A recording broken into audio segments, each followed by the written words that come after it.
You are listening to Rechurched, a podcast aimed at instigating Christians to be Christian.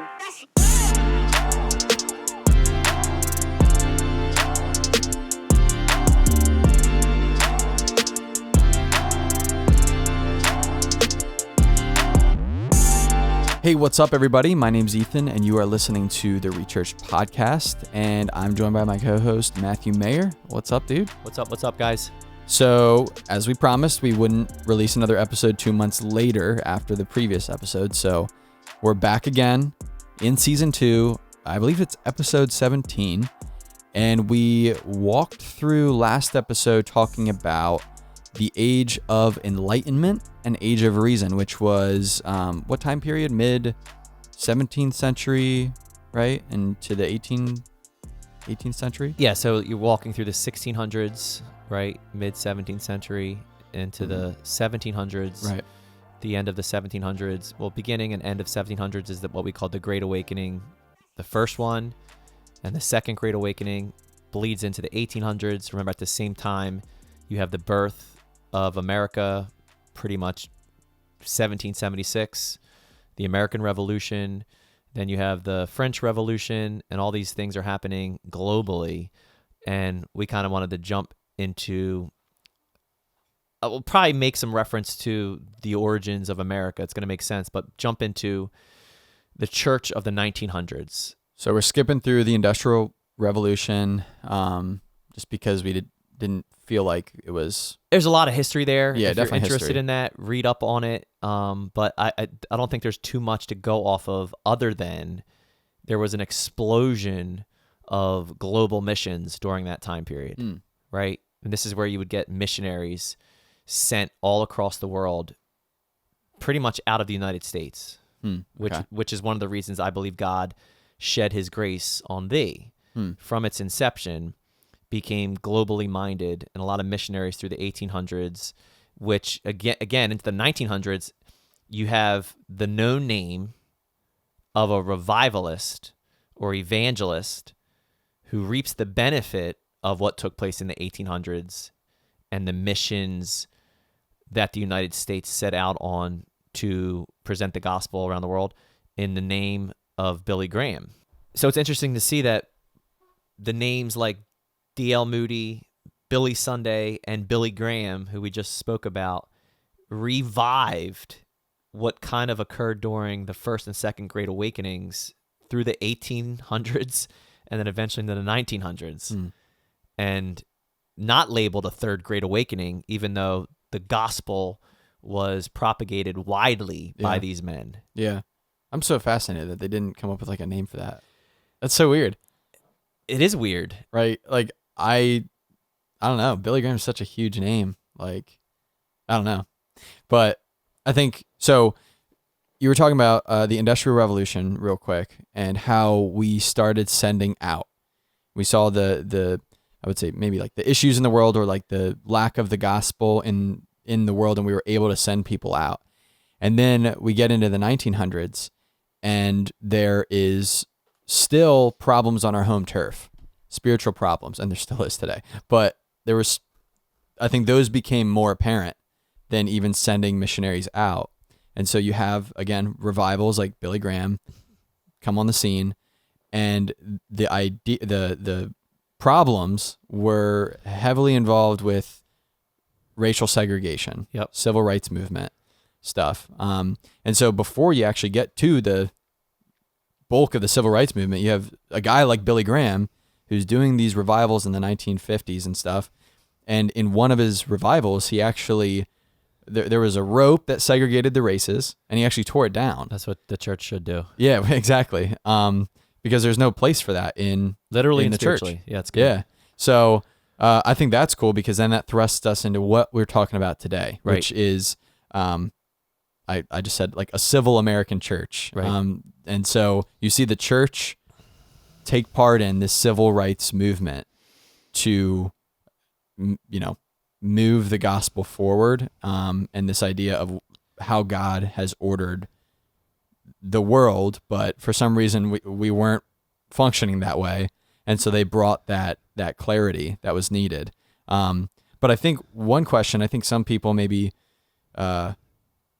might debate or something, but was the civil rights movement a biblical movement or an unbiblical movement? Great question. So let's just start with the fact that when America was founded and formed, and the governing documents that frame our Constitution, there was a lot of inspiration drawn from guys like John Locke. Thomas Jefferson specifically quoted him when he coined the phrase that all men are pretty much created equal. That's a biblical statement. God created all of mankind in his image, created with equal dignity. All right? Imago Dei. That's the Imago Dei in the Christian realm. All right? That's why life is valuable at every level, from the womb to the tomb, regardless of socioeconomic status, regardless of ethnicity, or what some would say is color. There was slavery that was thriving, sadly, as an economy in our land. But any true biblical Christian knows that that is a condemned evil from hell itself. There was an entire war where hundreds of thousands of people lost their lives to put to end that wicked evil, slavery. Yeah. The owning of people, mainly people of color. Yeah. Right? So that took place in the 1800s. So now, with global missions bursting forth around the world during that same time period, the enemy has always sown discord or confusion or evil outright to stop the work of the Lord.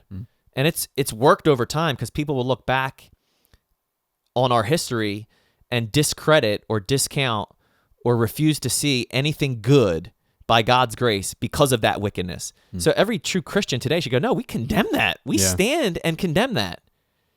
Now, fast forward into the 1900s, and the actual rights of women and people of color were still in question. They didn't have any. It's crazy. Which is it is crazy. So the answer to your question earlier, it's yes, the civil rights movement in the 60s and 70s was biblically based. Should have happened earlier, in my personal opinion. Yeah. Right? But different people had different agendas. There was still this unspoken war between the North and the South, even though the Civil War had ended. The spiritual racism that existed during that time period has not yet ended. And here's why. Yeah. Racism will always be, because man is wicked. And it's not a skin problem. And this is what you might have heard. It's not a skin problem. It's a sin problem. Yeah.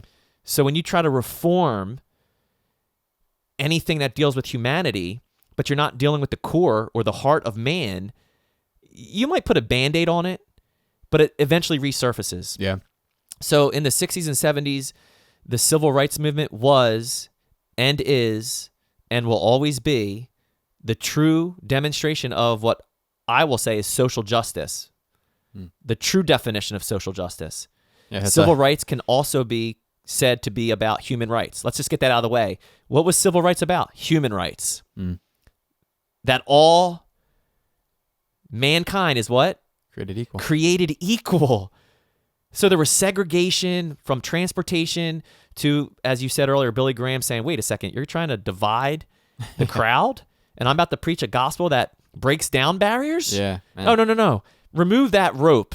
And I love that, because that's how we should be living as the Church of Jesus Christ today. Amen. No, remove that divide. Yeah.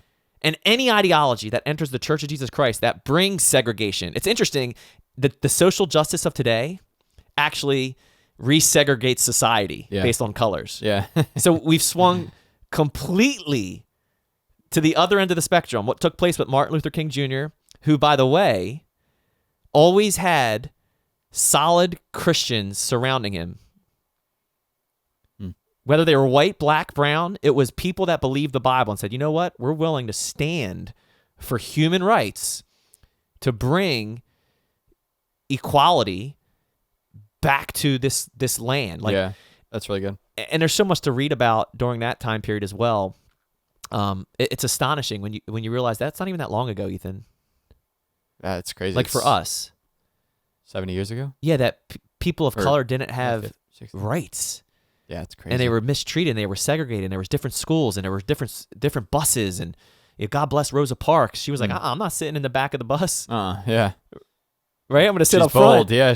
Which is, again, it's a demonstration of what every Christian should have been about, social justice in the proper definition of the word. Yeah, biblical social justice, biblical human rights. Now, in case you're not hearing what I'm saying, let me kind of compare. Biblical social justice is just that, what took place in the 60s and 70s, and it was right, standing for righteousness.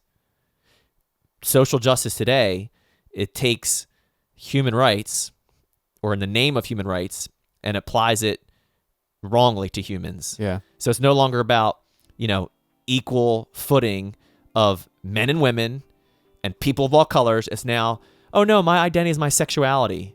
And now the new civil rights movement is about, my sexual identity. And I'm a protected class because I think that I'm, non-binary. Or the transgender movement or LGBTQ. Like, that's not human rights. No, it's a Trojan horse. They're using something that they know was accepted, the civil rights movement, and they're using that to further their actual agenda, which is not human rights. It is not equality at all.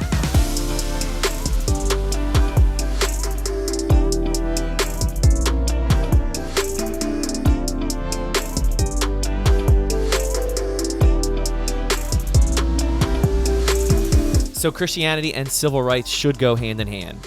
I think that's the basis of what we're trying to say. Christianity and civil rights, right? Civil duties should go hand in hand. And that I can make a biblical argument about the original civil structure that God gave Israel. Now remember, when God gave Israel his law, there were several layers of the law. And this is what we don't understand today because we don't do our studying. And I'll try to put it in C's. There was the conscious law, right? Moral law, to be very clear. There's a moral law, right and wrong, conscious law. God said, conscious law transcends culture and time. Yeah. Right? Yeah. So he gave it to Israel to be a beacon, an example to the world, but moral law didn't die when Israel found themselves outside of God's graces. Right. Moral law governs the known world. Without them even knowing what the source is. It's That's like, right. why do I not want to kill this person? Yeah, because it's wrong. Yeah. Who told you that's wrong? That's right. That's what Romans chapter 1, chapter 2, and chapter 3 is all about. Yeah. Yep. The second C is, and I'm going to, this is not in order, ceremonial law. That was specific and prescribed for the nation of Israel. Ceremonial law. Things that people use today. They'll pull Old Testament scriptures from Leviticus and go, see, we're no longer wearing certain, material on our skin. We're not keeping the law perfectly. And you're like, no, that was just for Israel. That was for a time and a reason and a season. We no longer sacrifice. Yeah. Because the temple no longer exists. Because Jesus was the temple and Jesus was the sacrifice. Yep. It all ended when Jesus Christ came and fulfilled perfectly the conscious law, moral, and the ceremonial law. But guess what else God gave Israel, which has application to today? The civil law. Can I summarize civil law for you? Yeah. Love God with all your heart, soul, mind, and strength. Love your neighbor as you love yourself. God is the governing authority over civility, society, all places of all times. Wow. Yeah, that's good. While at the same time, if I believe that, God is going to define moral law, and that is going to lead me to love my neighbor as I love myself.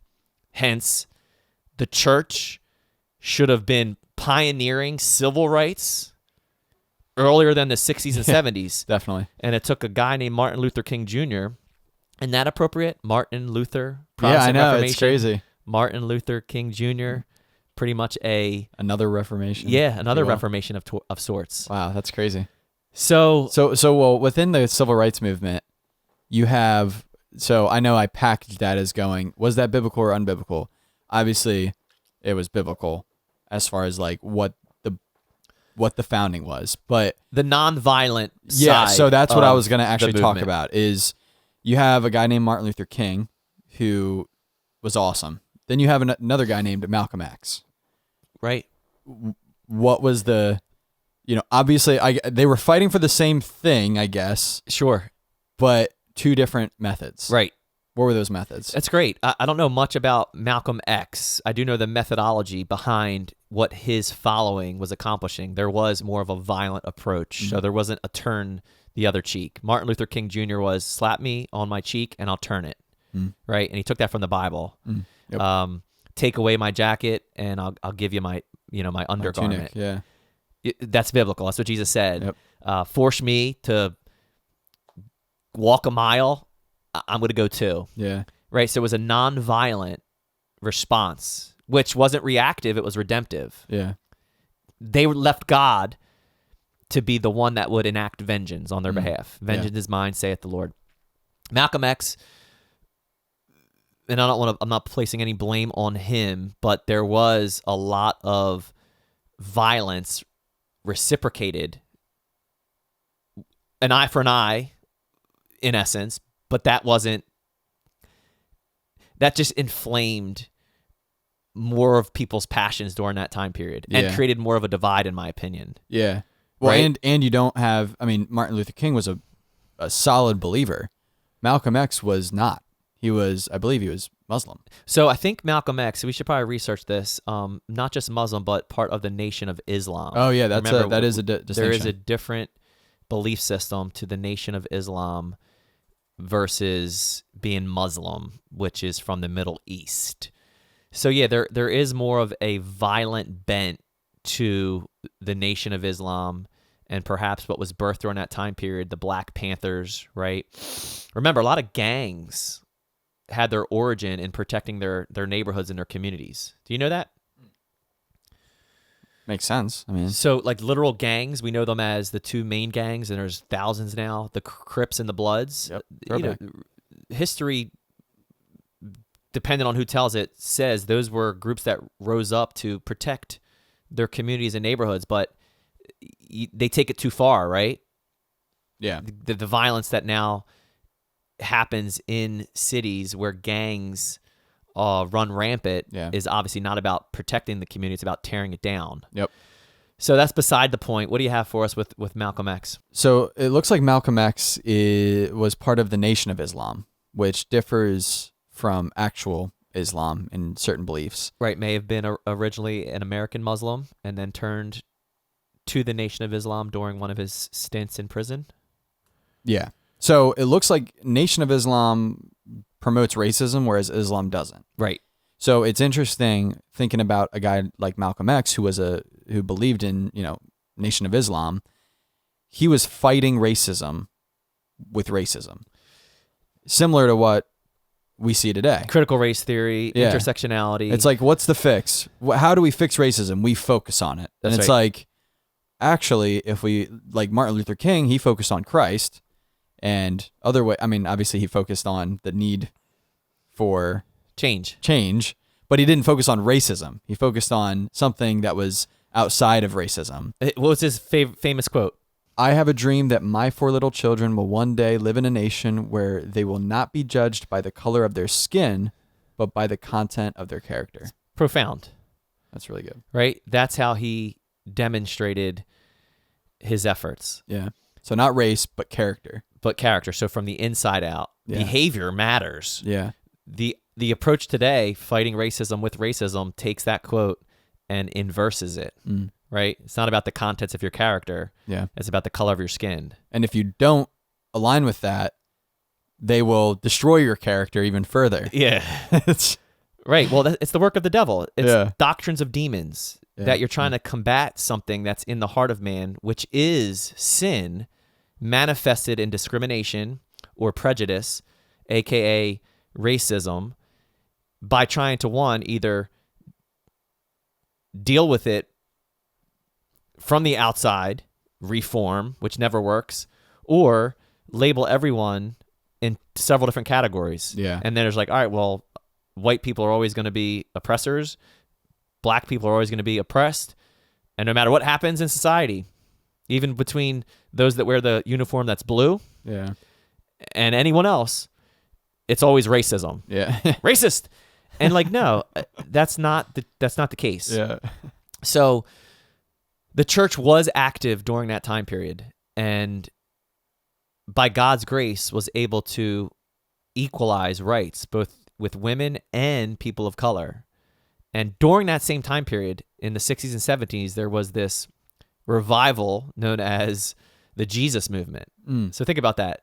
While this is happening kind of like in the South, it bleeds up to the Northeast area, there was this revival happening on the West Coast in California that is called the Jesus Revolution. And how appropriate is that we're literally walking through this time period. It's so funny. And there's a movie out right now that covers the story behind Chuck Smith and Lonnie Frisbee and Greg Laurie, and it's called Jesus Revolution.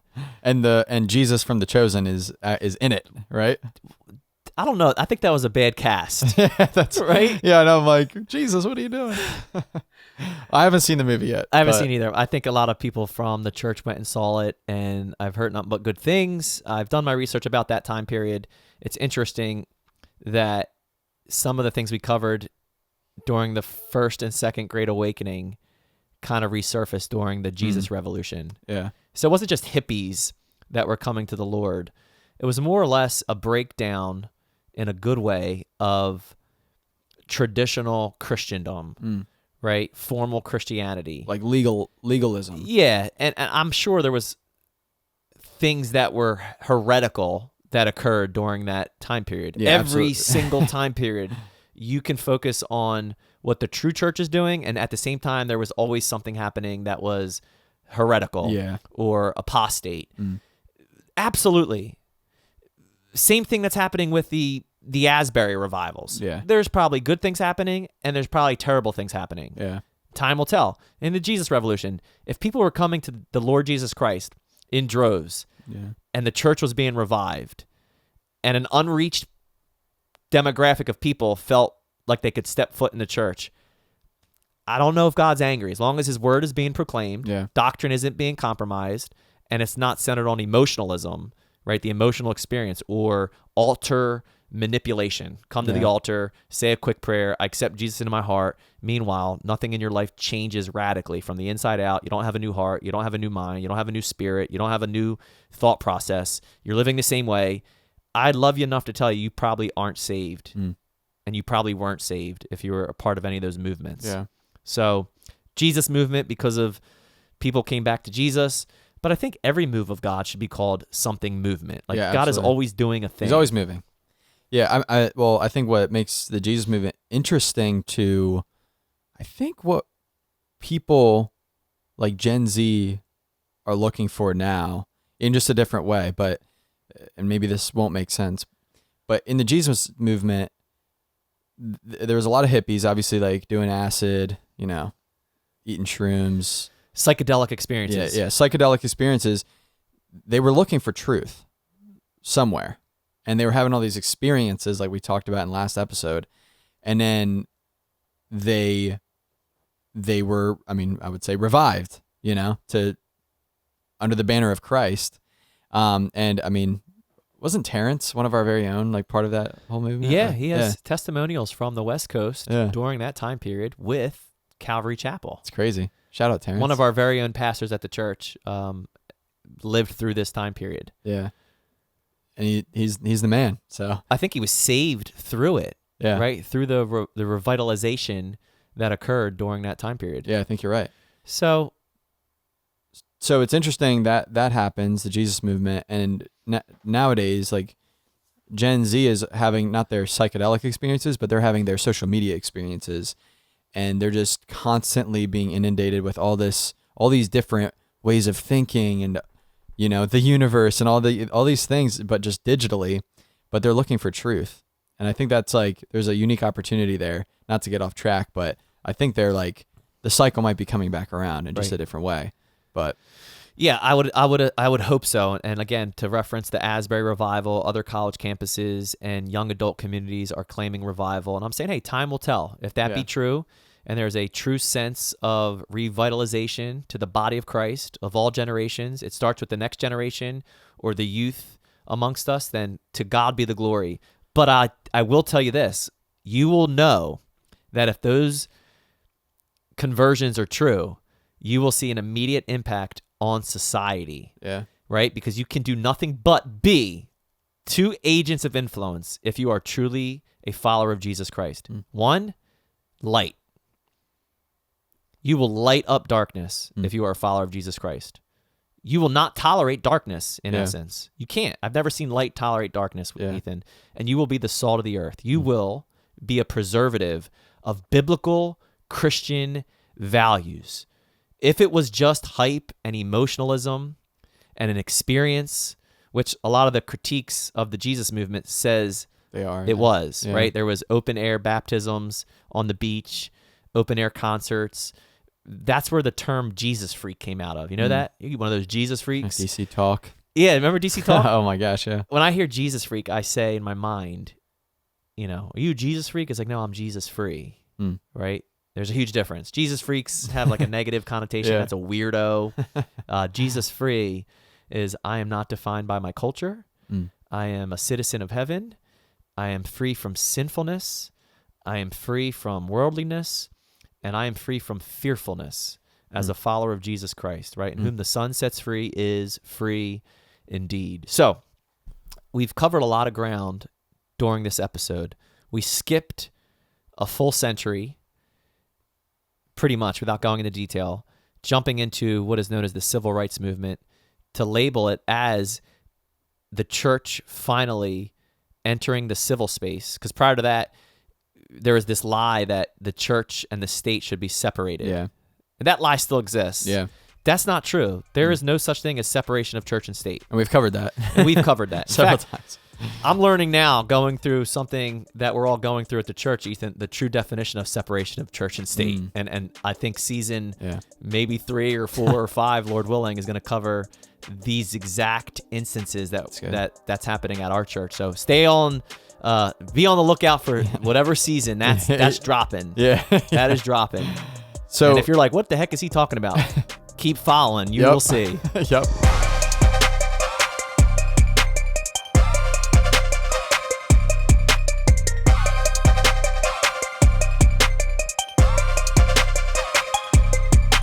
So as we begin to land the plane, I just want to, I think, ask this question. The civil rights movement was good, and the Jesus movement was probably good, maybe a little bad, maybe, but let's say it was good.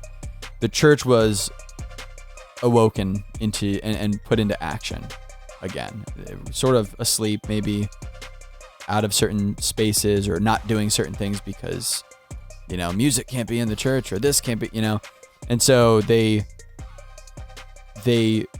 took their grips off of certain things and started marching forward. But then before we get into next episode where we talk about American complacency, right? There's things that happened, I guess.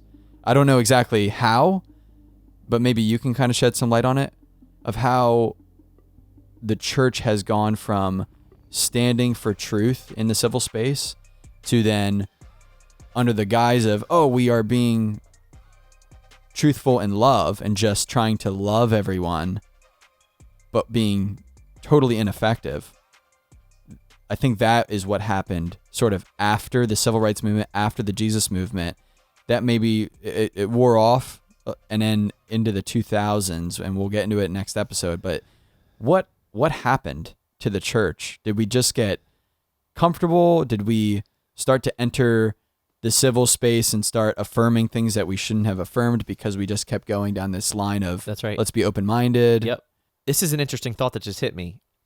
During that same time period in the 60s and 70s was some of the most radical decisions that came down from either the Supreme Court or were written on the law books that removed the reading of the Bible and prayer and legalized abortion. That same time period. So it's almost like while the church was spearheading civil rights, trying to bring equality to that space for all man, people of color, women, it was as if like the enemy was working overtime behind the scenes to get the Bible out of the school, to get prayer out of the public square, and of course to commit a national atrocity with the legalization of abortion in 1973 with Roe v. Wade. Mm. And I think we've never recovered from there. Yeah. So I think we were told, now you got to get out of that space, Yeah. and you shouldn't care about policy or politics. And the church kind of sat on the sidelines, comfortable. You know, we had our services, the 80s, the 90s, the 2000s. Started fringe culture. The fringe culture, that's right. And you start to see a complete warping of what is called American values, which was built upon Christian values, right? From a biblical worldview or Western values. Now we're not in a postmodern world. I say we're in a post-truth world. Yeah. We are in a post-truth America. And I think the church, the remnant church, is finally being aroused and waking up. Yeah. So I wrote a thought recently about the woke church, right? The woke church used the mantra of love your neighbor during some very sensitive times recently, right? Yeah. Love your neighbor. If you don't get the vaccination or you don't put on a mask, you're not loving your neighbor. So it was shaming. You shamed people into doing that. And it's interesting that the facts of those two things are actually exposed now, today. Nobody can deny it. You can't even deny it anymore. It's not like, no. It happens. So love your neighbor built upon lies and fear isn't true love at all, to answer your question.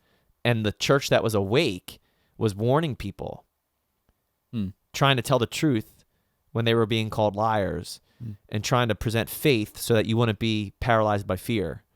And you saw these two wars take place pretty much.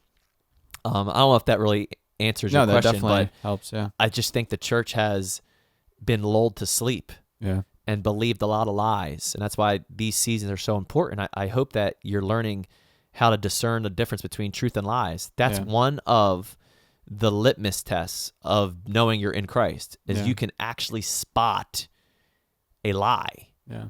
So 60s, 70s, into the 80s, and where we're at today, the complacent church has hopefully been aroused by some of the persecution that we're currently experiencing for holding to biblical values. Yeah. And we'll go over that further in next episode and probably go through those details. But thank you for listening to this episode.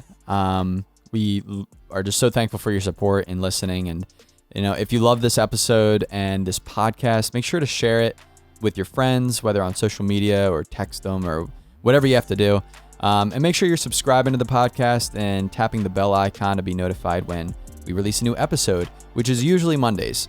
So before we close the episode, we want to give you one more chance to submit a question for season 2 Q&R episode, the question and response episode that will happen at the end of the season. So you can do that by going to rechurchedpodcast.com, scroll down and look for the submit button and just click that, fill out the form, and bada bing, bada boom, you'll be done. You can also follow us on Instagram at Rechurched Podcast.